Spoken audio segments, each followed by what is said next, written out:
आपण ते पाहणार आहे. तर सगळ्यांना पुन्हा एकदा praise Lord, good morning everybody, आणि welcome to the daily bread. आणि हा विषय अतिशय सुंदर विषय आहे. ह्याच्यातून शिकण्यासारखं अतिशय भव्य भरपूर आहे. And I only pray to the Lord that give me the grace to go in deeper with him into the cleft of the rock. Hallelujah. खडकाच्या कपारीमध्ये अतिशय आणखीन खोल जाण्यासाठी पवित्र आत्म्याने मला मदत करावी अशी मी देवाकडे प्रार्थनाने विनंती करतो, त्याच्या कृपेद्वारे. आमेन. हालेलुया. माझा विषय आहे एक शहाणा व्यक्ती, अ वाईज पर्सन. आमेन. हालेलुया. अ वाईज पर्सन, एक शहाणा व्यक्ती. आपण वाचूया नीतिसूत्र याचा पहिला अध्याय वचन 7, प्रॉव्हर्ब्स 1:7.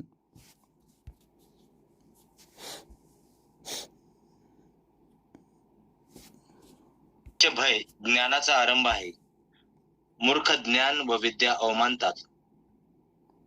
ओके, परत वाच. यहोवाचे भय ज्ञानाचा आरंभ आहे, मूर्ख ज्ञान व विद्या अवमानतात. A wise man will hear and the fear of the Lord is the beginning of knowledge, but fools despise wisdom and instruction. म्हणजे ज्यावेळेस मी देवाचं भय राखतो तर त्यावेळेस माझ्यामध्ये शहाणपणा किंवा विजडम ह्याची सुरुवात होती. आमेन. आता सुरुवात होती. The fear of the Lord is the beginning of knowledge. Beginning सुरुवात आहे. ओके. आणि हे कोणत्या प्रकारचं भय? यारे आणि मोरा हे दोन प्रकारचे भय आहेत, आपण पाहिलेलं आहे. हिब्री भाषेमध्ये भयाचे दोन नावं आहेत, दोन शब्द आहेत. एक आहे यारे, दुसरा आहे मोरा. मोरा हे अशा प्रकारचं भय आहे जे पापाद्वारे निर्माण होतं, आणि यारे हे अशा प्रकारचं भय आहे जे देवावरती प्रेम करतो त्याच्याद्वारे निर्माण होतं. हे कधी विसरू नका. तर जेव्हा इथं उल्लेख केलेला आहे the fear of the Lord, तर हे जे भय आहे हे भय यारे भयाबद्दल लिहिलं आहे, मोरा नाही. मोरा हे पापाद्वारे निर्माण होणारं भय आहे. ह्याच्यामध्ये कोणत्याही प्रकारचं तुम्हाला विजडम किंवा नॉलेज मिळणार नाही. तुम्हाला कुठे ज्ञान, बुद्धी, चातुर्य मिळणार नाही, कारण हे पापमय जीवनामध्ये जगून येणारं भय आहे की देव मला नाश करेल, देव मला शिक्षा देईल, देव मला फटकून काढेल. हे भय आहे. आणि हे भय राखून तुम्ही देवामध्ये अजिबात चालत नाही. मी परत सांगतो, असं भय राखून तुम्ही देवामध्ये अजिबात चालत नाही. आपण पाहतो की आदम आणि हवेने हे भय राखलं होतं. ज्या क्षणाला त्यांना कळालं की ते नग्न झाले, त्वरित ते लोक झाडामागे जाऊन लपले. अंजिराचे ज्यावेळेस त्यांनी वस्त्र शिवले, आणि मग आपण पाहतो की ज्यावेळेस येशू त्यांना एदेन बागेत भेटायला आला, त्वरित ते जाऊन झाडामागे लपले. संतो, हे भय एक देवापासून दूर गेलेल्या व्यक्तीमध्ये असतं. अशा व्यक्तीमध्ये असतं ज्या व्यक्तीला देवाची नीट ओळख नसते. अशा व्यक्तीमध्ये असतं ज्या व्यक्तीला देवाबद्दल प्रेम नसतं. अशा व्यक्तीमध्ये असतं ज्या व्यक्तीला देवाबद्दल काही वाटत नसतं. तो पाप करताना धडधडत करतो, पण पाप झाल्यानंतर त्यावेळेस त्याला मग भय येतं की आता देव मला फटकून काढेल, देव मला शिक्षा देईल. आणि हे असं भय राखणारा व्यक्ती जो असतो ना संतो, हा देवामध्ये नसल्याच जमा आहे. आणि अशा व्यक्तीचं स्वर्गारोहण होईल का ह्याची काहीच गॅरंटी नाही आहे. म्हणून अशा प्रकारे जर का आपण चालत असूया की मोरा प्रकारचं भय, ज्या भयामध्ये देवावरती प्रेम अजिबात नाही आहे, पण पाप केल्यानंतर शिक्षा येईल हे भय आहे, अशा भयाचा काय फायदा नाही ख्रिस्तामध्ये. मी तुम्हाला फॅक्ट सांगतो. जर का अशा प्रकारे अजूनही मी ख्रिस्तामध्ये आता 15 वर्ष झाले, 8 वर्ष झाले, 6 वर्ष झाले, 20 वर्ष झाले, जर का मी आज ख्रिस्त चालत आहे आणि जर का अजूनही माझ्यामध्ये अशा प्रकारचं भय आहे, म्हणजे मी अजूनपर्यंत काठावरतीच आहे. I am living on the fringes. मी अजूनपर्यंत ख्रिस्तामध्ये नीट मुरावलेलंच नाही आहे. मी अजूनपर्यंत देवाच्या प्रेमामध्ये नीट प्रगती केलेलीच नाही आहे. मी नुसतं काठावरतीच बसलेलं आहे आणि अजूनपर्यंत मी तडजोड करत बसलेलो आहे जगाबरोबर आणि देवाबरोबर, जगाबरोबर देवाबरोबर, जगाबरोबर देवाबरोबर. माझं हेच चाललं आहे, फुटबॉल चालला आहे माझा. तळ्यात मळ्यात तो जो खेळ आहे ना, तो अजूनपर्यंत मी खेळत आहे. घडीत तळ्यात, घडीत मळ्यात, घडीत तळ्यात, घडीत मळ्यात, घडीत तळ्यात, घडीत. चर्चमध्ये आलं की तळ्यात, आणि चर्चमध्ये बाहेर गेलं की मळ्यात, मग परत चर्चमध्ये आलं की तळ्यात. त्यातून बाहेर गेलं की मळ्यात. आणि हेच चाललं आहे माझं. मग माझे जगिक मित्र मैत्रिणी, जगिक सगळे सोशल नेटवर्कवरती माझे कनेक्शन्स, मी जे व्हिडिओज पाहतो, ज्या प्रकारे मी लोकांकडे पाहतो, कोणते कोणते व्हिडिओज पाहतो, त्यांचे ड्रेसिंग स्टाईल बघतो, त्यांचं राहणं बघतो, त्यांचं वागणं बघतो, त्यांचे शब्द काय आहे ते शब्द उचलतो. ते म्हणजे माझं मनन जे आहे ना, हे अजिबात देवामध्ये नाही आहे, हे पूर्ण जगात आहे, पूर्ण जगात आहे. आणि मग त्याप्रमाणे त्या प्रकारे मी सगळं नुसतं तेच मनन मनन मनन. वचन सांगतं की माझं मनन दिवस आणि रात्र. आपण उघड्या संदीप उघड यहोशुआचा पहिला अध्याय, जोशुआ चॅप्टर 1, यहोशुआ याचा पहिला अध्याय उघड. जोशुआ चॅप्टर 1, यहोशुआ याचा पहिला अध्याय आणि वचन 7 पासून पुढे वाच. यहोशुआचा पहिला अध्याय वचन 7 पासून पुढे. माझा सेवक मोशे याने जे नियमशास्त्र तुला आज्ञा केले त्या सर्वाप्रमाणे जपून करायला बलवान आणि फार धैर्यवान हो. एक मिनिट थांब इथं. त्यापासून एक मिनिट इथं काय दिलेलं आहे? परत वाच. माझा सेवक मोशे याने जे नियमशास्त्र तुला आज्ञा केले त्या सर्वांप्रमाणे जपून करायला बलवान आणि फार धैर्यवान हो. ओके, आता इथे दिलेलं आहे माझा सेवक मोशे त्याने तुला जे नियमशास्त्र दिला. तर तुला हा व्यक्ती कोण आहे? कोणी सांगू शकेल? तुला हा व्यक्ती कोणाबद्दल इथं दिलेला आहे? कोण आहे ती व्यक्ती? कोणी सांगू शकेल का? एनीबडी?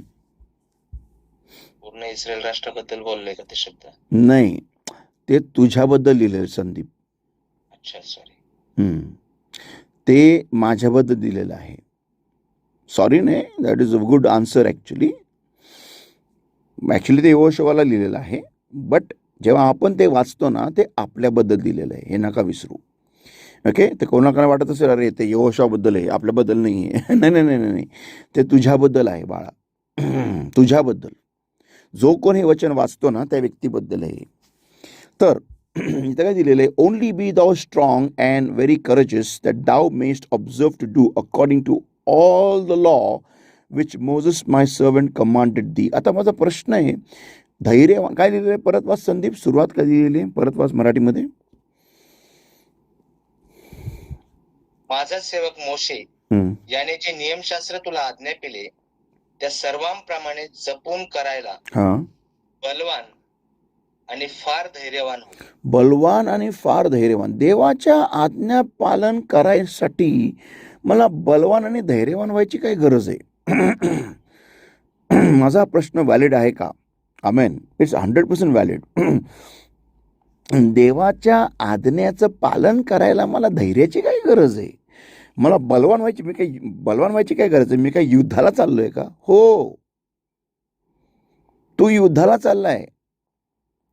कारण युद्ध हे आहे तुझ्यावरती की तू ती आज्ञा पालन करू नये. म्हणून सैतान त्याची सगळी ताकद तुझ्या विरुद्ध तुला अवज्ञा करण्यामध्ये लावणार आहे. आणि तुला तुझी सर्व ताकद आणि देवाचं सगळं बळ घेऊन त्या आज्ञेचं पालन करण्यामध्ये तुला लावायचं आहे. हे युद्ध आहे, हेच युद्ध आहे. This is the war that we a believer, a child of God is in. This is the war. हे ते युद्ध आहे की एखादा विश्वासणारा ज्यावेळेस एखादा व्यक्ती ख्रिस्तामध्ये येतो त्यावेळेस हे वचन त्याला लागू होतं. त्या क्षणाला त्याच्या जीवनावरती हे वचन लागू होतं, युद्ध सुरू होतं. आणि हे अतिशय इम्पॉर्टंट वचन आहे. Only be thou strong and very courageous that thou mayest observe to do according to all the law which Moses my servant commanded thee. Wow. तर संतो, आपल्याला कळलं पाहिजे की म्हणजे मला देवामध्ये राहणं हे एक युद्ध आहे. देवाच्या आज्ञेचं पालन करणं हे एक युद्ध आहे. देवाच्या इच्छेनुसार जगणं किंवा नाही जगणं हे एक युद्ध आहे. हे सगळं एक युद्ध आहे, युद्ध. आणि या युद्धामध्ये चालणं सोपं नाही आहे. तर म्हणून देवाने याच्यामध्ये एक तोडगा दिलेला आहे. आणि तोडगा काय आहे? पुढे वाच.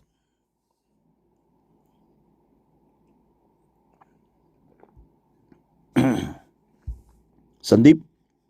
त्यापासून उजवीकडे किंवा डावीकडे वळू नको, हम्म. अशासाठी की जेथे जेथे तू जाशील तेथे तेथे तू सुज्ञपणाने वागावे. हा हे नियम नाही, थांब. काय परत वाच. काय? Turn not from it to the right hand or to the left that thou mayest prosper whithersoever thou goest. वाच तो भाग परत. त्यापासून उजवीकडे किंवा डावीकडे वळू नको, हम्म. अशासाठी की हम्म. जेथे जेथे तू जाशील हा तेथे तेथे तू सुज्ञपणाने वागावे. हा सुज्ञपणाने वागावे म्हणून जे नियमशास्त्र मी तुला दिलेलं आहे ते तू त्याचं आज्ञापालन कर. आता वचन 8 वाच. आता काय कसं कसं म्हणजे कसं पालन करायचंय? का पालन करायचं कसं आहे? कसं उजवीकडे का डावीकडे वळायचं नाहीये? तर माझं चिंतन, माझं मनन नक्की काय हवंय? काय माझं चिंतन? बघा, तुम्ही ज्या कोणत्या गोष्टीवरती मनन करता ना, तुम्ही तेच करता. मी परत सांगतो, तुम्ही ज्या कोणत्या गोष्टीवरती मनन करता तुम्ही तेच करता. मी परत सांगतो, तुम्ही ज्या गोष्टीवरती मनन करता तुम्ही तेच करता. मी परत सांगतो, तुम्ही ज्या गोष्टीवरती मनन करता तुम्ही तेच करता. मी परत सांगतो, तुम्ही ज्या गोष्टीवरती मनन करता तुम्ही तेच करता. हे कधी नका विसरू. आता वचन 8 वाच. हे नियमशास्त्राचे पुस्तक तुझ्या तोंडातून निघून जाऊ नये, तर दिवसा आणि रात्री तू त्यावर ध्यान लाव, अशासाठी की एक मिनिट जे सर्व ए- त्यात एक लिहिले एक आहे. एक मिनिट काय? परत वाचते स्टार्टिंग. हे नियमशास्त्राचे पुस्तक तुझ्या तोंडातून निघून जाऊ नये, तर दिवसा आणि रात्री त्यावर ध्यान लाव. ओके.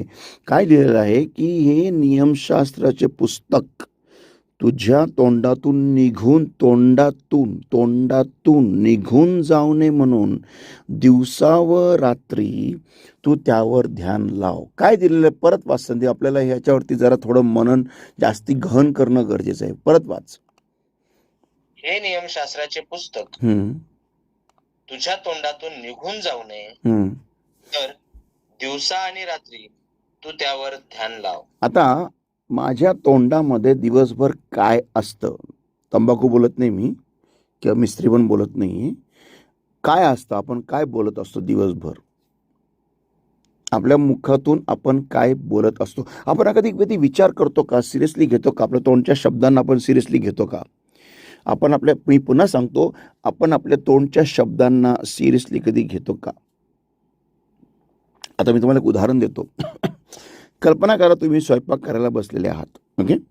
आणि स्वयंपाक करायला बसलेले आहेत आणि तुम्ही स्टोव ऑन केला आहे. ओके. शेगडी ऑन केली आणि तिथून आग निघत आहे. तर तुम्ही त्या आगीच्या बाजूला नायलॉनचे कपडे घालून उभा राहाल का? सांगा मला. Come on, give me N answer. Come on, anybody? नाही घालणार. ओके. मग तुम्ही तिथं बाजूला पेट्रोलची कॅन ठेवाल का? पेट्रोलनी भरलेली? नाही. ओके. नाही. ओके, ठीक आहे. मग तुम्ही त्याच्या बाजूला घासलेट ठेवाल का त्या आगीच्या बाजूला? नाही. Okay, very good. ह्या सगळ्या गोष्टी, ज्वलंतशील गोष्टी तुम्ही तिथं कधीच ठेवणार नाही आजूबाजूला. ओके. का? कारण हे बघा, एक काळ होता भारतामध्ये ज्यावेळेस आपल्याला आपल्या बायांना हे एवढं माहिती नव्हतं. भारतामध्ये एक काळ होता, मला चांगलं आठवतं, त्यावेळेस टी व्हीवरती ॲड यायच्या की अशा प्रकारच्या साड्या घालून तुम्ही स्वयंपाक करू नका. किती लोकांना आठवतो तो काळ? 1980चा काळ होता तो. 1980. एनीबडी? कोणाला आठवतं का? अशा प्रकारची टी व्हीवरती या ॲड याच्या ॲड की अशा प्रकारच्या साड्या घालून स्वयंपाक करू नका, अशा प्रकारच्या गोष्टी इकडं तिकडं शेगडीच्या बाजूला ठेवू नका. कोणाला आठवतं का तसे ॲड याच्या टी व्हीवरती? एनीबडी?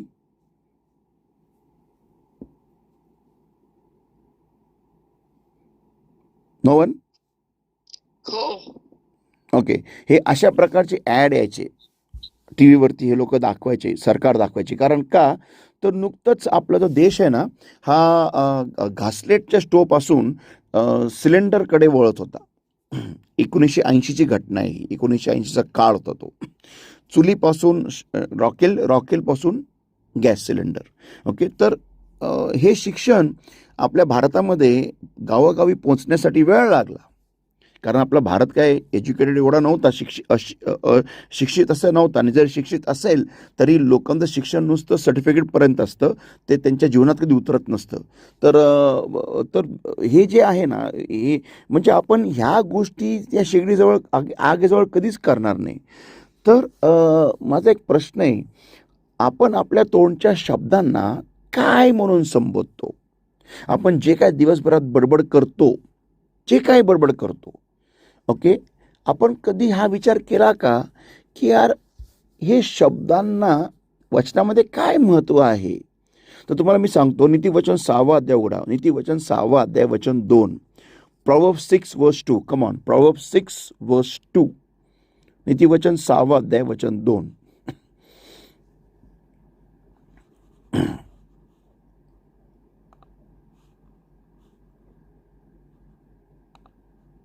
तर तू आपल्या तोंडाच्या वचनाकडून पाशात पडला आहेस. तो आपल्या तोंडाच्या वचनाकडून धरलेला आहेस. परत वाच. तर तू आपल्या तोंडच्या वचनाकडून पाशात पडला आहेस. परत वाच. तर तू आपल्या तोंडच्या वचनाकडून पाशात पडला आहेस. पुढे.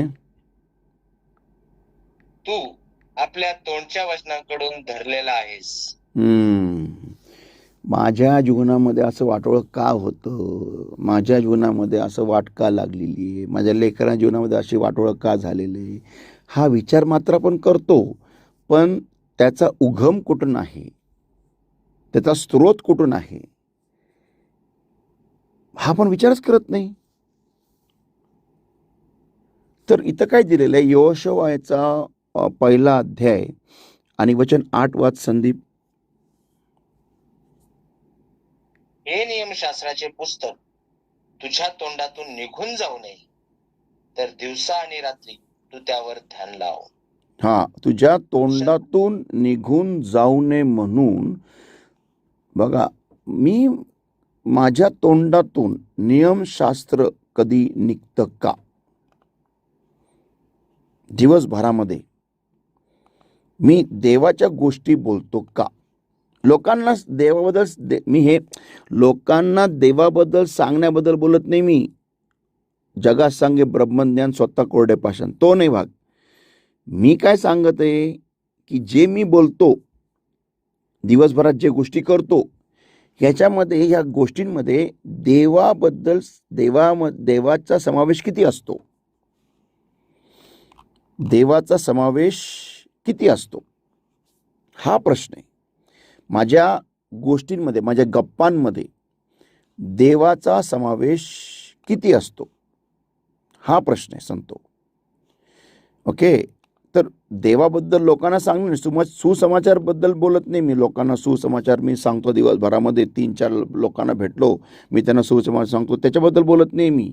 हे त्याच्याबद्दल वचन बोलत नाही आहे. वचन काय बोलत आहे की तू तुझ्या मुखातून देवाबद्दल किती बोलतो. कारण बघा काय दिलेलं आहे वचन, ते पुन्हा वाच संदीप. यहोशुआ 1:8. हे नियमशास्त्राचे पुस्तक तुझ्या तोंडातून निघून जाऊ नये, तर दिवसा आणि रात्री तू त्यावर ध्यान लाव. पुढे. अशासाठी की एक मिनिट, अशासाठी की का ध्यान लाव? का मुखातून नियमशास्त्र बोलत राहायचं? का पुढे वाच आता. अशासाठी की जे सर्व त्यात लिहिले आहे त्याप्रमाणे करण्यास तू जपावे. पास्टर, मला ना वचन आज्ञापालन करायला फार मुश्किल होतो पास्टर, फार मुश्किल होतं. मला काय माहितीच नाही. म्हणजे सैताननं मला असं धरतो, मला म्हणजे असं सैतान मला आज्ञापालन करूच देत नाही पास्टर. म्हणजे सारखा मध्ये सारखं काय नाही तरी, म्हणजे माझी फार इच्छा असते चांगलं करायची पास्टर, पण काय माहिती काय होतं, मी चुकच करतो, पापच करत बसतो, दिवस रात्र तेच करतो. मला खरंच कळत नाही मी असं का करतो, का करतो हे हे आता आता हे परत वाच. का मनन करायचंय, का मुखातून बोलत राहायचंय देवाचा शब्द, का? वाच संदीप. अशासाठी की जे सर्व त्यात लिहिले आहे त्याप्रमाणे करण्यास तू जपावे, कारण जेव्हा तू आपला मार्ग सफळ करशील आणि जेव्हा तू सुज्ञतेने वागशील, मी तुला आज्ञा दिली नाही काय? नाही नाही नाही, बलवान हो. फक्त वचन 8 परत वाचते. अशासाठी की जे सर्व त्यात लिहिले आहे त्याप्रमाणे करण्यास तू जपावे, कारण तेव्हा तू आपला मार्ग सफल करशील. आपला मार्ग सफल करशील. तर जेव्हा तुम्ही तुमच्या मुखातून दिवस आणि रात्र ज्यावेळेस तुम्ही देवाचा शब्द बोलता, ओके, आणि ते कसं बोलाल तुम्ही? ज्यावेळेस तुम्ही देवाच्या शब्दावरती मनन कराल, ओके, आणि ज्यावेळेस तुम्ही त्या शब्दावरती मनन कराल त्याच वेळेस तुमच्या मुखातून तुम्ही देवाचा शब्द बोलाल, ओके. आणि नीतिवचन 2 अध्याय आणि वचन 6वा अध्याय आणि वचन 2 काय सांगतं? वाच. नीतिवचन 6वा अध्याय वचन 2 संदीप. तू आपल्या तोंडच्या वचनाकडून पाशात पडला आहेस, तू आपल्या तोंडच्या वचनाकडून धरलेला आहेस. आमेन. तर मी माझ्या मुखातून जे काही बडबड करतो ना दिवसभराची, जी फालतूची बडबड असते ना, त्याच्यामुळे मी पाशात पडलेलो आहे.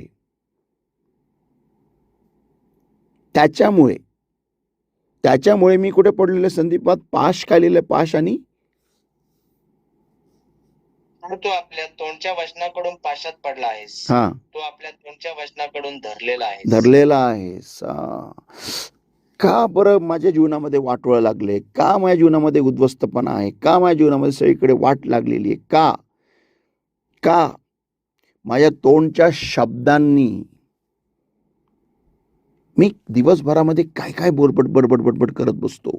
कधी हा विचार केला का मी? कधी माझ्या तोंडच्या शब्दांवरती लक्ष दिलं का? संत हो, माझा विषय आहे एक शहाणा व्यक्ती, आणि या विषयाची सुरुवातच अशी आहे की जो परमेश्वराचं भय राखतो त्याच्यामध्ये देवाचं शहाणपण येत असते. कधी नका विसरू. आज जर का मी शहाणा व्यक्ती आहे, आज जर का मी म्हणतो मी देवामध्ये आहे, तर माझ्यामध्ये देवाचं भयाचा उगम झालेला असावा. माझ्यामध्ये देवाचं भय, देवाचं शहाणपण हे उगम झालेलं असावं. देवाच्या शहाणपणामध्ये मी थोडंफार तरी प्रौढ झालेलं असावं. आता आपण उद्या पाहणार आहोत शहाणा व्यक्ती कसा वागतो, आपण ते पाहणार आहोत. पण संतो, एक लक्षात ठेवा की देवाचं हे शहाणपण जे आहे, शहाणपणा जो असतो, विजडम, हे काय असंच येत नाही. ते देवाचं भय राखून येतं. आणि आपण पाहिलं यहोशुआचा 1 अध्याय वचन 8 मध्ये की वचन 7 आणि 8 मध्ये की ज्यावेळेस तुम्ही देवामध्ये येता, देवाच्या आज्ञा पालन करण्यासाठी तुम्हाला धैर्य पाहिजे. तुम्हाला एक हे पाहिजे धैर्य. म्हणजे वाच संदीप वचन यहोशुआ 1:7 वाच. 1:7. माझा सेवक मोशे याने जे नियमशास्त्र तुला आज्ञा केले त्या सर्वांप्रमाणे जपून करायला बलवान आणि फार धैर्यवान हो. बलवान म्हणजे तुम्हाला धैर्याची गरज आहे, देवाची आणि बलवान व्हायची गरज आहे, देवाच्या शब्दाचं आज्ञापालन करायला. वाव. कारण का बलवान व्हायची गरज आहे? कारण शैतान तुम्हाला प्रत्येक क्षणाला तुम्हाला हाणून पाडून मारायचा प्रयत्न करणार. तुमचा विश्वास त्याला खचवणार, त्याला तुमच्या विश्वासावरती हल्ला करणार, तुमच्या विश्वासाला तो तोडायचा प्रयत्न करणार. अरे काय होत नाही रे, देवावर थांबून देवाच्या आज्ञा पालन करून काय मिळाले कोणाला? कोणाचं कधी भलं झालंय का? आणि देव म्हटलं खरं आहे का हे की तू मरणार नाही? काही पण यार, देव पण काही पण बडबड करतो यार. खा रे फळ, खा रे. अरे कर रे पाप, काय होत नाही. ते बघ तो कसा करतो, त्याला काय झालं का, बघ ती कशी राहती, तिला काय झालं का, बघ तिने एवढे लफडे केले तरी पण त्या चांगला नवरा मिळाला ना, बघ ह्यानी पण एवढे बाया मुली फिरवले तरी बघ याचं आयुष्य बघ सेट झाले, अरे बघ हा कधी कॉलेजला नीट गेला का, बघ याने अभ्यास केला का, बघ हा काम कसा करतो, बघा कसा काम चुकारपणा करतो, तरी याला बॉस कसं याला बढती देतो, तरी याला प्रमोशन मिळतं, आणि तू काय आपला एवढा नीट राहतोय हेड. अरे छठाटा सावन की घटा, चल चल कल्टी खाएंगे, चल मजा करेंगे, धमाल करेंगे.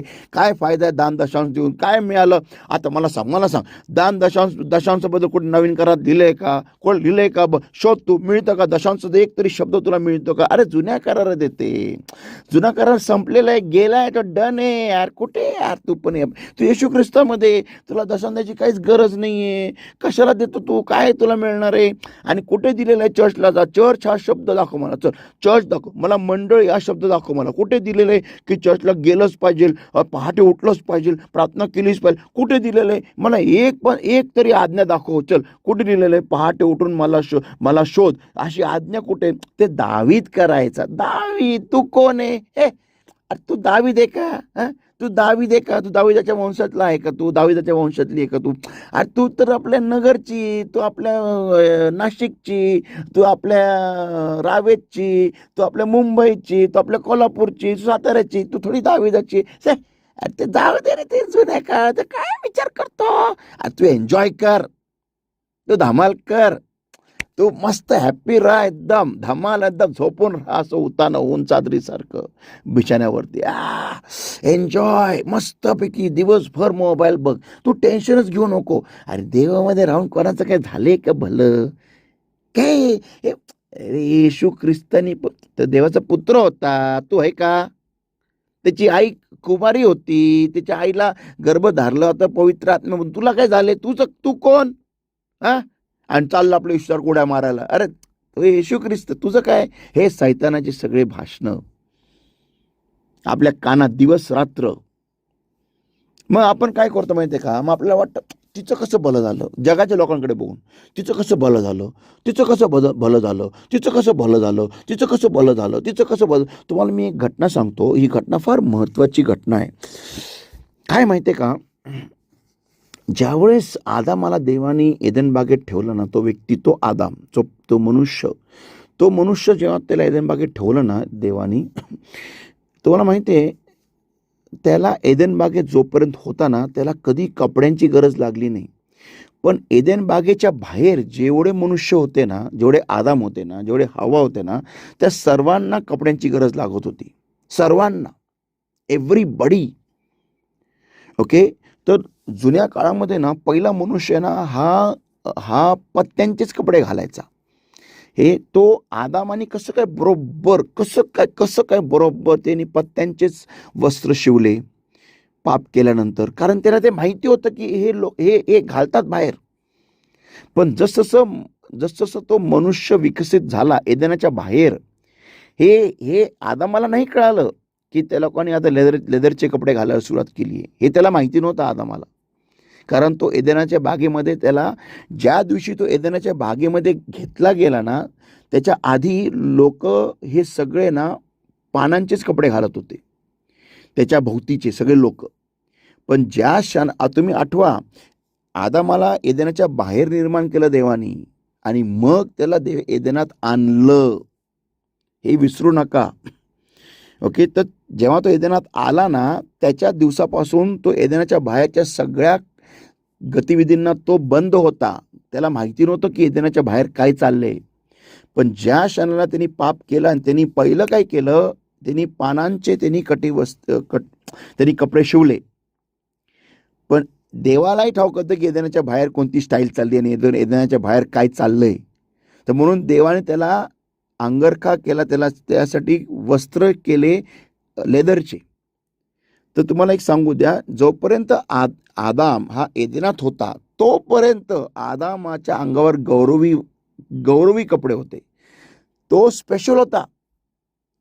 तर सैतान तुम्हाला काय म्हणतो माहिती आहे का, नेहमी म्हणतो, आठवा, दिवसभरात तुम्हाला सैतान एकदा तरी तुमच्या काळामध्ये तो येऊन तो घाण करत असणार आहे, एकदा तरी. अरे काय ती बघ कशी राहती, तो बघतो एवढा एन्जॉय करतो, बघ तरी नवीन गाडी घेतली, आणि तू काय देव देव देव देव, तुला काय मिळालं? हेच सेम शब्द तो आदामाने हवेला बोलला. संतो, तुम्हाला आणि मला हे कळलं पाहिजे, आपण एदेनात आहोत, आपण एदेनाचे रहिवासी आहोत, आपण एदेनाचे नागरिक आहोत. आपण दुसऱ्याबरोबर स्वतः तुलना नाही करू शकत, कधीच नाही करू शकत. एका जगिक व्यक्तीची तुलना तुम्ही तुमच्यावर कधीच करू शकत नाही, कारण ते आता आहे, उद्या नाही आहेत. ते अचानक नाहीसे होतील, अचानक. आणि त्यांचा तर पुष्कळ जण तर नाशाकरिताच देवाने ठेवलेत, नाशाकरिताच. मग तुम्ही काय अशी तुलना करता का, देवा त्याला नाशाकरिता ठेवलं, मला पण ठेव ना नाशाकरिता प्लीज. प्लीज मला पण ठेव ना देवा, मला पण. त्याला कसं ठेवलं होतं नाशाकरिता, तिला कसं ठेवलं नाशाकरिता, मला पण ठेव ना नाशाकरिता, मला पण नाश कर ना माझा, मला पण नरकात फेक ना प्रभू, प्लीज फेक ना. असं आहे का तुमचं प्रार्थना? अशी तुमची इच्छा? जेव्हा तुम्ही दुसऱ्यांची तुलना, विधर्म्यांची तुलना स्वतःबरोबर करता, चुकीचे होतो तुम्ही. शुद्धीवर या. तुम्हाला देवानी सार्वकालिक जीवनासाठी ठेवलेले. हालेलुया. मी परत सांगतो, तुम्हाला देवानी सार्वकालिक जीवनासाठी ठेवलेलं आहे. म्हणून कृपा करून तुम्हाला नम्र विनंती आहे, दुसऱ्याकडे बघून कधीच देवामध्ये चालू नका. मग तो विश्वासणारा जरी असेल आणि तो देव तुमच्यामध्ये तुमच्यापेक्षा तो कमजोर असेल, आणि जर का देव त्याला काही बोलत नाही पाप केल्यानंतर सुद्धा, याचा अर्थ हा नाही की तुम्ही करावं, याचा अर्थ हा नाही की तुम्ही तुमचा नाश करावा, काही गरज नाहीये. संत हो, एक गोष्ट लक्षात ठेवायची गरज आहे की आपल्या जीवनामध्ये जे काही सैतानाचं थैमान चाललंय ना, जे काही सैतानाचं तांडव चाललंय ना, हे आपल्या तोंडच्या शब्दांमुळेच आहे. जेव्हा आपण कधी देहाबद्दल बोलतो, मग ते काही असो, कोणाबद्दल असो, हिच्याबद्दल असो, तिच्याबद्दल असो, किंवा दिवसभर कोणाची निंदा असो, कोणाची काय पण असो, किंवा कोणाबद्दल वाईट इच्छा असो, किंवा काहीही आपण बडबड करत असो दिवसभरामध्ये ना, तर ते सगळं आपल्यासाठी एक सापळा तयार होतोय, विसरू नका. म्हणून देव काय म्हणतो, हा सापळा होऊ नये म्हणून तू माझ्या शब्दावरती मनन कर, माझ्या वचनावरती मनन कर. जेव्हा तू माझ्या वचनावरती मनन करशील, त्याच वेळेस तुझ्या मुखातून ते शब्द येतील, माझ्या शब्दाबद्दल येतील. तू जे काय बोलशील, माझ्या शब्दाबद्दल बोलशील, तू माझे शब्द बोलशील, माझं वचन बोलशील, आणि जेव्हा तू हे करशील, त्याच वेळेस तू तुझा मार्ग सफल करशील, तुला उत्तम यश येईल, असं प्रभूचं वचन सांगतं. हालेलुया. तुम्हाला यश येईल, यश. आज आपण ख्रिस्तामध्ये आलोय खरं, पण आपण जीवनशैली जगाची सोडलेली नाही. हा आपला प्रॉब्लेम आहे. आपण देवामध्ये आलोय खरं, पण अजूनपर्यंत आपल्यामध्ये शहाणपणा आलेला नाही, कारण आपण देवाचं भय राखत नाहीये. आणि देवाचं भय राखणं म्हणजे या रे प्रकारचं भय, मोरा प्रकारचं नाही, जे आदामाने हवेमध्ये होतं, जे अनेक ख्रिस्ती लोकांमध्ये आहे. पाप केल्यानंतर अरे बापरे, आता देव मला देवा क्षमा कर रे, चुकलो मी, प्लीज. असं वाटचाल ख्रिस्तात ठेवू नका. अशी वाटचाल ठेवली तर तुम्ही स्वर्गात कधी पोहोचणार नाही. मी तुम्हाला लिहून देतो, स्वर्ग तुमच्यापासून तेवढाच दूर राहील जेवढं नरक स्वर्गापासून दूर आहे. This is not the way you walk in Christ Jesus, not at all, please. ख्रिस्तामध्ये चालणं म्हणजे कसं, प्रभू मी तुला मी दुःखी पाहू शकत नाही म्हणून मी पाप करणार नाही. मी तुला दुःखी पाहू शकत नाही म्हणून मी पाप करणार नाही. कारण मी जर का पाप केलं तर तू खिन्न होतो, हे मला ठाऊक आहे, कारण तुझं प्रेम माझ्यावरती फार आहे प्रभू, फार आहे. Have a great day. God bless you. आपण परत भेटूया उद्या वाईस पर्सन पार्ट 2 साठी. Praise the Lord.